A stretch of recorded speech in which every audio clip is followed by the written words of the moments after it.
Qui était le premier sur Terre? C'était l'œuf ou la poule? Moi, je pense que c'est l'œuf. Moi, non, est-ce que c'est la poule? Pour moi, c'est la poule. Il y a bien fallu qu'elle sorte de quelque part, la poule. Parce que la poule, elle prend des œufs. La poule, elle est bien née de quelque part, de l'œuf. Alors c'est quoi?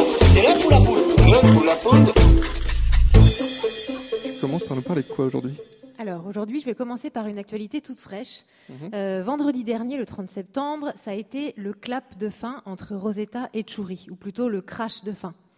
Alors elle a voyagé pendant 12 ans, 6 mois et 28 jours. Elle a parcouru 7,9 milliards de kilomètres. Et il y a quelques jours donc, la sonde Rosetta est tombée en chute libre sur le sommet de la tête de la comète Tchouri. Mais tout était savamment planifié et orchestré, évidemment. Alors on va revenir un poil en arrière avant de parler de cette fin digne d'un film dramatico-épique. Tchouri, c'est une comète et son nom de baptême complet, c'est 67P Tchourioumov-Gerasimenko. Elle fait environ 4 km de large et elle ressemble à un canard de bain, avec une petite tête, un cou et un gros corps. Un petit canard dans l'espace, tu me fais rêver, Marion. Et donc, qu'est-ce qu'on a à en tirer de cette étude de la comète Tchourioumov-Gerasimenko? En fait, les comètes, déjà, il faut savoir qu'elles sont faites du matériau le plus ancien du système solaire, il y a environ 4,5 milliards d'années. Alors, évidemment, elles peuvent raconter comment les planètes se sont formées, comment elles ont évolué, et même, si on rêve un peu, comment la vie est apparue sur Terre. Elles sont les archives du système solaire, en fait, une mine d'or inestimable, mais il faut arriver à les faire parler. Et c'est là que Rosetta intervient. Rosetta, c'est le nom de la mission spatiale mise en place par l'Agence spatiale européenne et qui essaye justement de mieux comprendre ce qu'est une comète. Pour la petite histoire, Rosetta, ça fait allusion à la pierre de Rosette qui a permis de déchiffrer les hiéroglyphes égyptiens.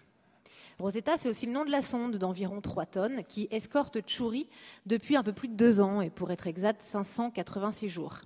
Alors elle ne l'a pas quitté des yeux et elle a pu observer sa forme, ses creux, ses reliefs, ses falaises ou encore ses montagnes. Alors, en 2 ans d'observation, qu'est-ce qu'on a découvert? Alors, grâce à ces instruments, la sonde en a dit plus sur la nature de l'eau, mais aussi sur les grains et les poussières qui composent la comète. En fait, quand une comète se rapproche du Soleil, par exemple, l'eau se sublime et entraîne avec elle des poussières. C'est ce phénomène-là qui fait la queue des comètes.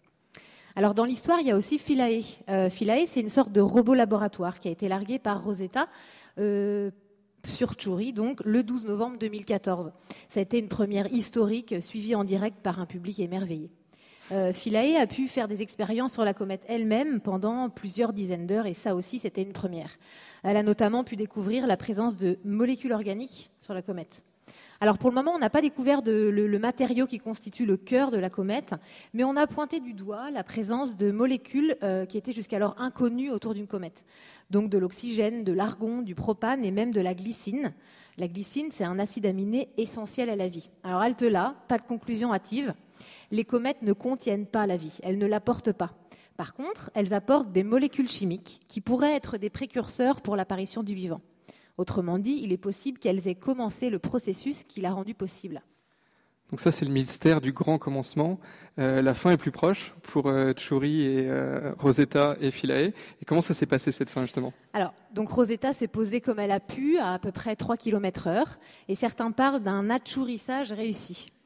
Alors, tous les capteurs ont été activés une dernière fois pour saisir d'ultimes propriétés de la comète sombre et froide et pour prendre notamment des dernières images en gros plan. Alors, les scientifiques auraient pu laisser Rosetta flotter dans l'espace. Mis à part les dernières données récoltées, il n'y avait pas forcément de raison de la faire se poser comme ça.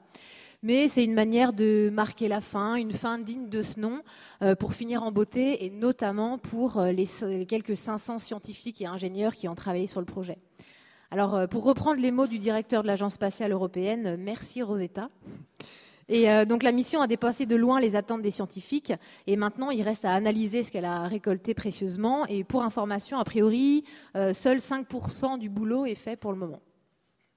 Ouais, 95% de données à analyser qui restent. Ça laisse un petit peu de temps pour voir aussi l'arrivée de Osiris-Rex, qui est une sonde qui a été lancée à peu près à la même période, à direction cette fois d'une astéroïde. Mais pour la suite, tu nous parles d'un sujet complètement différent, Marion. Ah, complètement différent, toujours. Alors, je vous parle du pangolin. Le pangolin, on le voit derrière moi. Vous savez, c'est ce petit fourmilier qui peut déployer une langue aussi longue que lui, ou même un peu plus pour attraper ses proies, et qui est recouvert d'écailles. D'ailleurs, c'est le seul mammifère qui est recouvert d'écailles. Alors, le pangolin, c'est surtout l'espèce de mammifère, l'une des espèces de mammifères les plus menacées par le braconnage. Alors, dans ce domaine, en général, on parle plutôt des éléphants ou des rhinocéros qui sont braconnés pour leur défense ou leurs cornes. Et on n'oublie pas non plus les tigres, les tortues ou encore les requins. Tous sont tués pour nourrir un appétit démesuré du commerce illégal d'espèces ou de boues d'espèces sauvages. Un commerce qui s'évalue quand même à 19 milliards de dollars tous les ans. Mais on oublie en général, quand on pense au braconnage, on oublie certaines espèces qui sont moins emblématiques et qui sont moins considérées, comme un peu moins sexy, comme le pangolin, alors que moi je le trouve très sexy. Mais heureusement, la Convention internationale sur le commerce d'espèces sauvages menacées d'extinction, on l'appelle la CITES, peut-être qu'on connaît mieux ce nom, elle ne l'a pas oublié et elle s'est réunie jusqu'à hier à Johannesburg en Afrique du Sud et elle a décidé d'inscrire le pangolin à son annexe 1. Et ça, c'est une excellente nouvelle.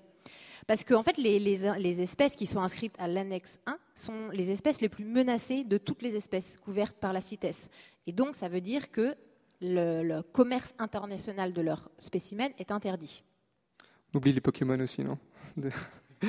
Non, bon, sinon, sérieusement, pourquoi est-ce qu'il est si prisé des braconniers?